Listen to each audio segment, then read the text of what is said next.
মৰমৰ ছাত্ৰ-ছাত্ৰীসকল, আজি আমি এই ভিডিঅ'ত আলোচনা কৰিম হায়াৰ ছেকেণ্ডাৰী ফাৰ্ষ্ট ইয়াৰৰ ৰাংগাছ মেৰিজ নামৰ চেপ্টাৰটোৰ ওপৰত।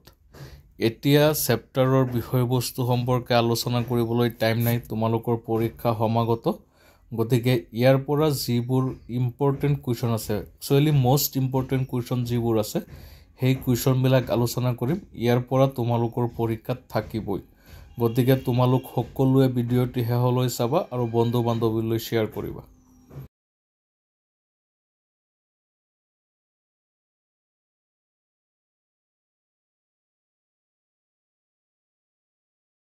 এই চেপ্টাৰটিৰ পৰা আহিবলগীয়া যিবিলাক সাম্ভাব্য কুৱেশ্যন আছে, সেইবোৰ এনেকুৱা ধৰণৰ হ'ব। লগত এনচাৰো দি দিয়া হৈছে আৰু ডেছক্ৰিপশ্যনত PDF দি দিয়া হ'ব। গতিকে তোমালোকে তাৰ পৰা PDF উলিয়াই বা PDFৰ পৰা লিখি লৈ তোমালোকে পঢ়িব পাৰিবা। পৰীক্ষাত ইয়াৰ পৰা থাকিবই। প্ৰথম কুৱেশ্যনটো ইয়াত দিয়া হৈছে, what were the narrator's plan to get Ranga married? What did Ranga think about marriage? এইটো কুৱেশ্যন। এনচাৰ ইয়াত দিয়া আছে ধুনীয়াকৈ। ইয়াৰ প্ৰশ্নত কোৱা হৈছে, নেৰেটৰে মানে লিখকে ৰাংগাক বিয়া কৰাই দিবলৈ মানে বিয়া পাতি দিবলৈ কেনেকুৱা প্লেন কৰিছিল আৰু বিয়া সম্পৰ্কে ৰাংগাৰ কি মনোভাৱ আছিল, ৰাংগাই কি চিন্তা কৰিছিল। তাৰ পিছৰ কুৱেশ্যনটো আছে, why was the narrator disturb knowing Ranga's view about his marriage?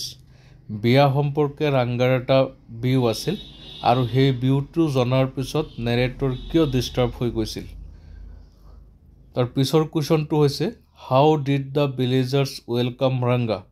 Ranga যেতিয়া চহৰৰ পৰা উভতি আহিছিল লিখা পঢ়া কৰি, তেতিয়া গাঁৱৰ মানুহে কিদৰে তেওঁক ৱেলকাম কৰিছিল।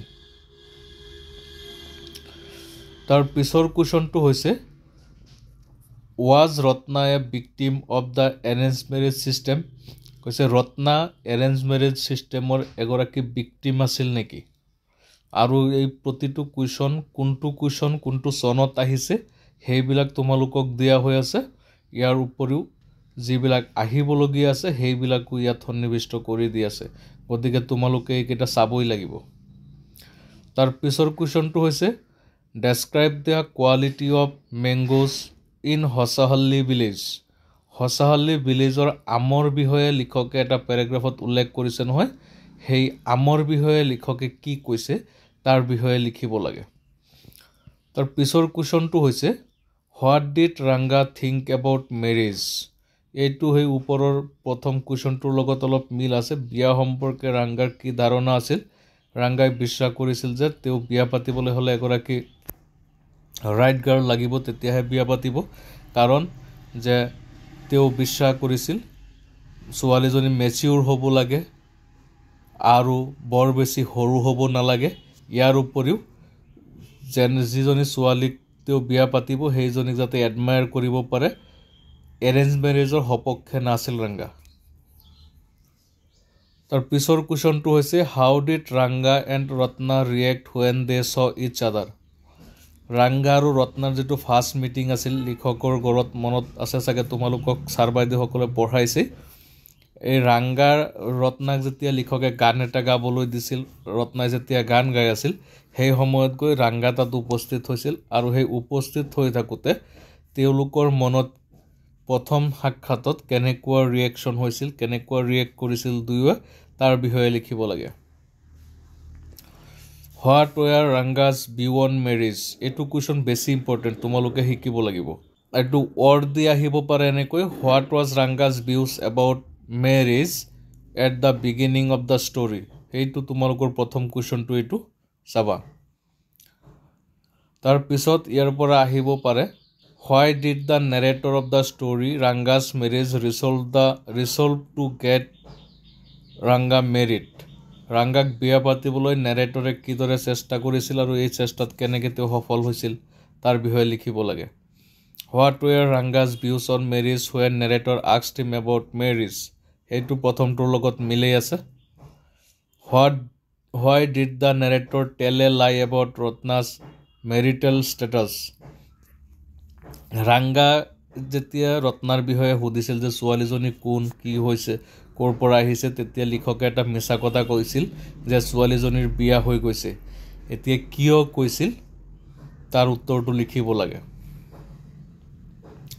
তাৰ পিছৰ কোৱেশ্যনটো হৈছে how did the narrator handle Ranga's inquiries about Ratna তাৰ পিছৰ কোৱেশ্যনটো হৈছে how was Ranga's marriage arranged describe তাৰ পিছৰ কোৱেশ্যনটো হৈছে হোৱাই ৱাজ নেৰেটৰ ইমপ্ৰেছড বাই ৰাংগা এইটো কোৱেশ্যন ইম্পৰ্টেণ্ট আছে চাবা তাৰ পিছৰ কোৱেশ্যনটো হৈছে why does the narrator mention as a priceless commodity in the lesson Ranga's marriage a priceless commodity বুলি ৰাংগাছ মেৰেজ চেপ্টাৰত কি কথা কোৱা হৈছে তাৰ বিষয়ে লিখিব লাগে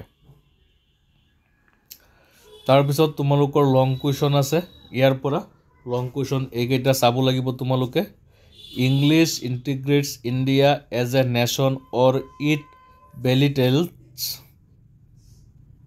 the expression of native speakers illustrated with examples from the lesson Ranga's marriage or English integrates India as a nation discuss with examples from the story Ranga's marriage Ranga's marriage নামৰ চেপ্টাৰটোত ইংৰাজী ভাষাৰ বিষয়ে ভাৰতীয় মানুহে ইংৰাজী জনালে তাৰ ওপৰত কেনেকুৱা ধৰণৰ হয় বা ৰাংগাই যেতিয়া চহৰত গৈছিল ইংৰাজী জানিছিল বা গাঁৱৰ যদি দুই এজন মানুহে ইংৰাজী জানিছিল তেতিয়া মানুহবিলাকে কেনেকুৱা ৰিয়েক্ট কৰিছিল ৰাংগাছ মেৰেজ চেপ্টাৰৰ জৰিয়তে তোমালোকে উদাহৰণসহ বুজাই লিখিব লাগে এইটো কুৱেশ্যন আহিয়ে থাকে চাবা এনচাৰটো মই ইয়াত দি দিছোঁ তোমালোকে লিখি লৈ শিকিবা ইমান দীঘলীয়া কৰা নাই নম্বৰৰ ওপৰত ভিত্তি কৰি ৱাৰ্ড দিয়া হৈছে গতিকে তোমালোকে শিকি ল'বা তাৰপিছত আৰু এটা লং কুৱেশ্যন আছে comment on the influence of the English language and way of life on Indian society as reflected in the story Ranga's marriage